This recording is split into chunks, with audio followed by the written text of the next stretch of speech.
आज मैंने एक कमेंट पढ़ा, उस कमेंट में लिखा हुआ था कि हम 55 देशों पर राज करते हैं, हम मुस्लिम 55 देशों पर राज करते हैं। तुम कितने देशों पर राज करते हो? सिर्फ एक देश में हो तुम, वो भी 65%। और वो दिन दूर नहीं जब तुम अल्पसंख्यक रह जाओगे इस देश में, तुम लोग हम लोगों के नीचे रहोगे, हम लोगों से दब कर रहोगे। इस कमेंट का जवाब जरूर दीजिएगा जिनसे मैंने ये सवाल पूछा है। मुझे बुरा लगा, लेकिन कहीं ना कहीं ये बात सही भी है, क्योंकि जिस तरह से हर रोज पूरे भारत में हर रोज साधु संतों को मारा जा रहा है, मंदिरों में उन्हें काटा जा रहा है, उनके गले काट दिए जाते हैं, उन्हें मारकर मंदिरों में बंद कर दिया जाता है, रातों रात पता भी नहीं चलता। जातियों के नाम पर हम लोग बटे हुए हैं। हम लोगों को कितना आसान होगा मारना। जो सनातन संस्कृति, जो सनातन धर्म पूरे विश्व पे राज करता था, विश्व गुरु हुआ करता था, उस संस्कृति को इस तरह दाबा कुचला जा रहा है।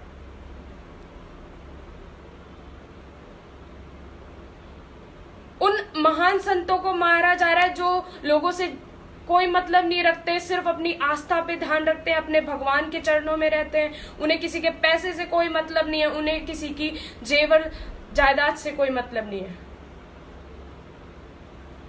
और देवी चित्रलेखा जी, आपने माफी मांगी है, लेकिन वो माफी आपके चेहरे पर एक सेकंड भी नहीं है माफी की।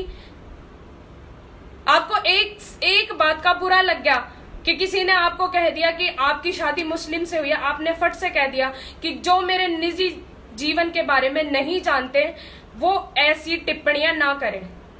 तो आप कितना जानती हैं हिंदू धर्म के बारे में, सनातन संस्कृति के बारे में कितना जानती हैं, जो आप ये कहती कि क्या फर्क पड़ता है अगर हमने अपनी श्रीमद् भगवत गीता के बीच में उसको रोक कर किसी अल्लाह मुल्ला कर दिया तो क्यों फर्क नहीं पड़ता?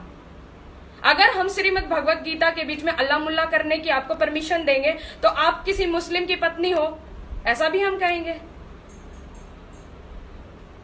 आपको सिर्फ एक शब्द का इतना बुरा लग गया। आपने तो हमारे पूर्वजों की, जो जिन्होंने हमारे लिए इतना किया, अपनी जान दी, अपना सब कुछ खत्म कर दिया सिर्फ हमारी संस्कृति को बचाने के लिए, आपने तो उन सबको दांव पे लगा दिया।